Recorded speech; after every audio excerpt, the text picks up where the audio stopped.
And with Vini, you don't really know what he's going to do, but this is an excellent ball. He sees everyone in the box. Dortmund have 8 players in the penalty area, 2 outside. This is their whole entire outfield team. And so at the top of the box, you got Lucas Vazquez wide open. Well, Real Madrid stormed back from 2-0 down to beat Borussia Dortmund 5-2 in the Champions League this week. Vini was the star. It wasn't just his hat trick, it was his overall performance. But overall, this game was very interesting tactically because Dortmund were far better in the first half, and there was a reason why, and we'll get into that. In the second half, Real Madrid were just imperious, and the final result was quite damning for Dortmund. So let's go over what happened in this game. Welcome to Campfire Football. I'm Sebastian North. Well, it truly was the Vini Jr. show, but it started a lot different than that. So let's just take a look at the way the two teams set up here. Dortmund on the ball, which is the way it was for a lot of the beginning of the game, and the press from Real Madrid, if you even want to call it that, was poor. And Mecha in the first half, he was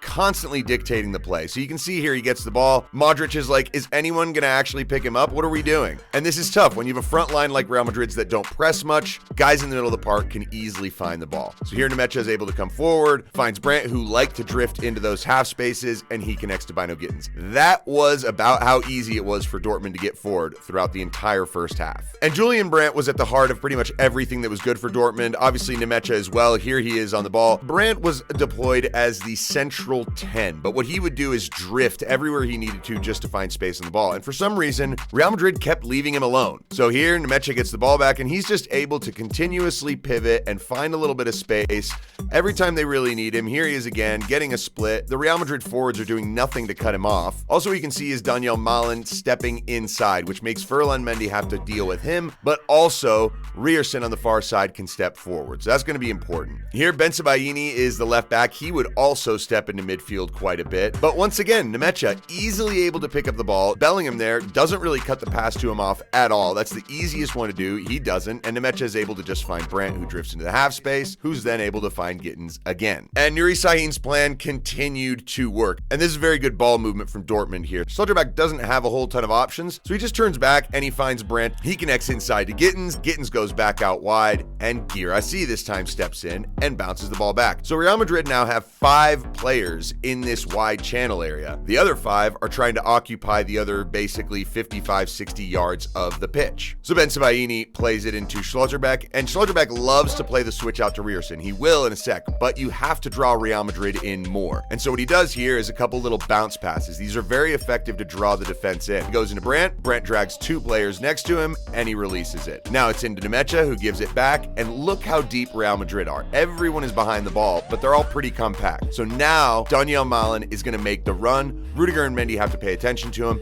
and the ball can go out towards Rierson. This ball from Schlotterbeck did just go out of play, but this was the pattern. And they would do it again for the first goal scored by Daniel Malen. And Dortmund were completely on top of Real Madrid at this point. So Sabitzer plays it out to Rierson, and Rierson goes back to Sula. Now we're going to go across, so it comes to Schlotterbeck. He looks up, Daniel Malen makes the run, and now the ball out to Rierson can happen. Now Rodrigo did drop back enough that he was actually able to come and confront Rierson to make sure that he couldn't go forward. So Rierson goes back, but now look, Real Madrid have 9 players in your picture here. And Julian Brandt is occupying Lucas Vazquez, the right back, so Gittins is wide open on the other side, and they're able to do 2 switches. Now in it goes to Bensebaini, who takes a look up, and he sees Daniel Malen kind of at the top of the box. I don't know if this pass is 100% on purpose, but it finds Malen. He tries to lay it to Brandt to shoot, but Vazquez is quick to get there, and he steals the ball, but Brandt is able to quickly just prod it off of him and get it into Guirassy. Now Guirassy, this is just excellent play. He holds it up for a second. Malen realizes I'm crowded out, but there's a split, and they both see it, coordinate perfectly. Malen's in,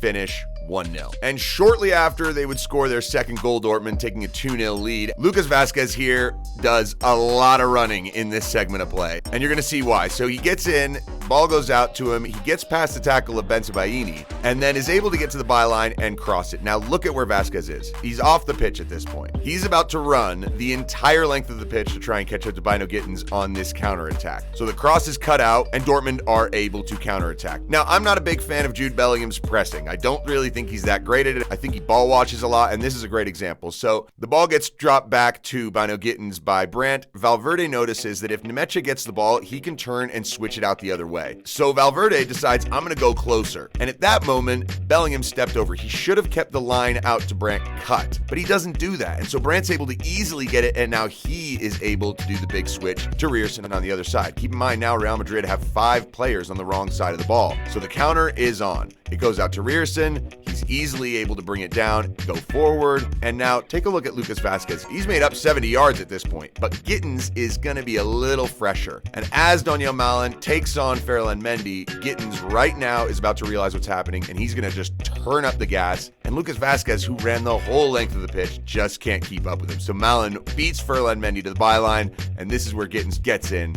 2-0. So really was not going well for Real Madrid at this point, but they would get their first chance of the game thanks to an excellent cross from Vini Jr. So you see Jude Bellingham here. He is clearly going to make this run forward, and Vini has this delivery in his locker. Look at this ball. I mean, it's driven, but it's right on the top of Bellingham, and I cannot believe he does not score this. I mean, that's like the easiest header in its catching practice for Kobel. But then, the moment that I thought really changed the game here. This is Vini Jr.'s passion and the way he's able to work. So Kobel, in the next passage of play, just rolls the ball out to Rierson, and look at Vini sprinting. Not a lot of forwards do this, and had Rierson been let go, he might have gone forward, maybe found Nemecha, then to Brandt, whatever. But instead, Vini makes him turn around, and watch the way he just runs after him. It's like a dog chasing a frisbee, but you know what? He keeps getting in his way, keeps getting closer, keeps getting tighter, and forces the throw in. And look how pumped he is, getting the crowd all jacked up. That made a huge difference in the match, and it really felt like a turning point in the way Real Madrid were playing. And then it created a string of chances for Real Madrid. Literally on the next phase of play after this throw-in, they go ahead, get the ball back to Valverde, he plays it to Rudiger, and he tries that same ball Vini just did into Rodrigo. Nice little run across, gets in behind.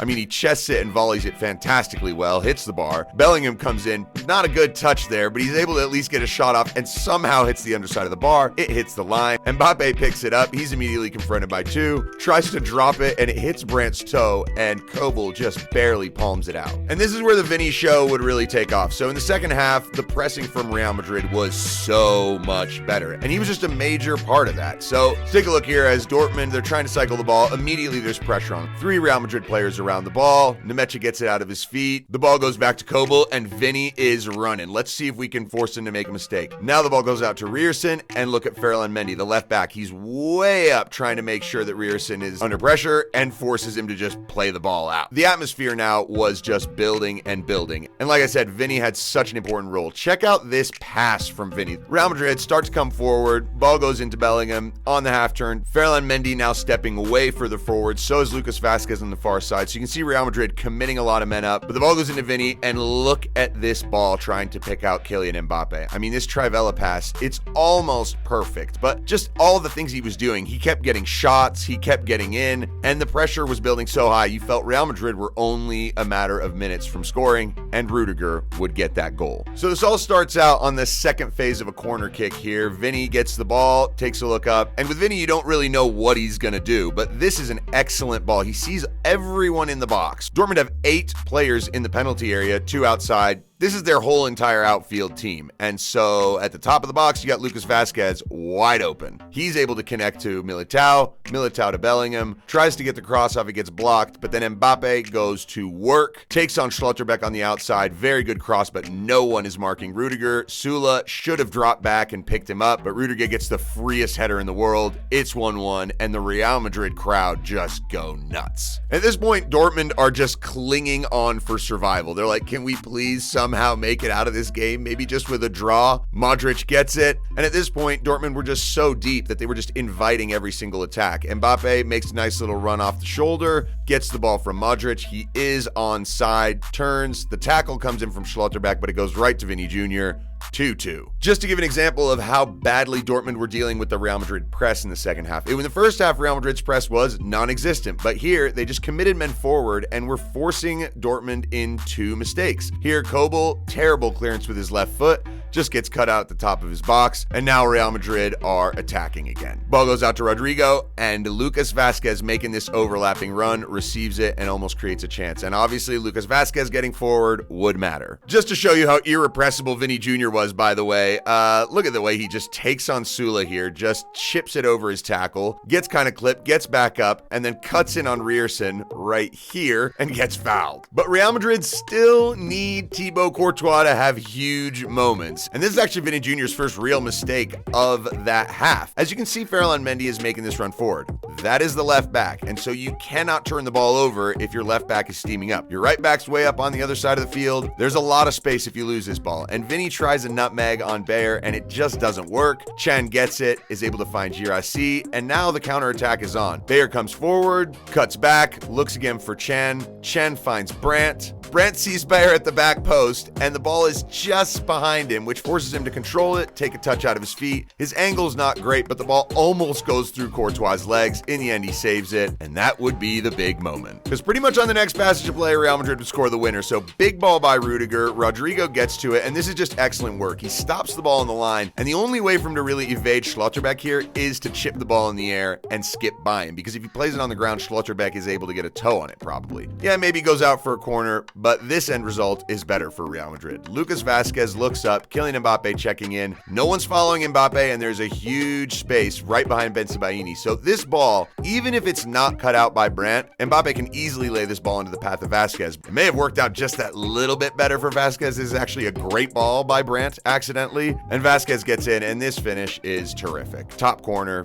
Excellent goal. And now Vini would get his second, an absolutely brilliant goal. Just watch this, the way he just burns. And Chan, to his credit, keeps running, but you can see he slows down a little bit, like, okay, he's wide, we've got him isolated a little bit, but you have to get back and cover your defender. Chan slows down a little bit, and once Vini is one-on-one with Sula here, Sula's screwed. He doesn't know if he's gonna go left or right. You might think, well, of course Vini's gonna cut in. He always cuts in. He did this a bunch of times throughout the game. And look, a lot of Vini's shots prior to that were getting blocked because there was a lot of traffic in the box. Here there is none, so he's able to easily pick out the bottom corner. It's a fantastic goal. And then he would get his hat trick. And I said, it's very difficult to defend Vini because you do not know which way he's going to go. We've seen him go in, we've seen him go out. Here, just after cutting inside on Sula, he decides, nah, I'll cut you to the outside and I'll take you on my left. He gets a little lucky that the ball goes into his path. And then he has one more chance to do this. So he's going to cut back just to take the step, and then he comes back the other way onto his left foot, and the finish is fantastic. A lot can be said about tactics and the way teams play, but really a lot of blood, guts, and thunder makes a difference. And when you have a forward that runs the way Vini does, you can create so much chaos for the opponents. And Real Madrid in the second half were absolutely irresistible. Vini was terrific, and Dortmund,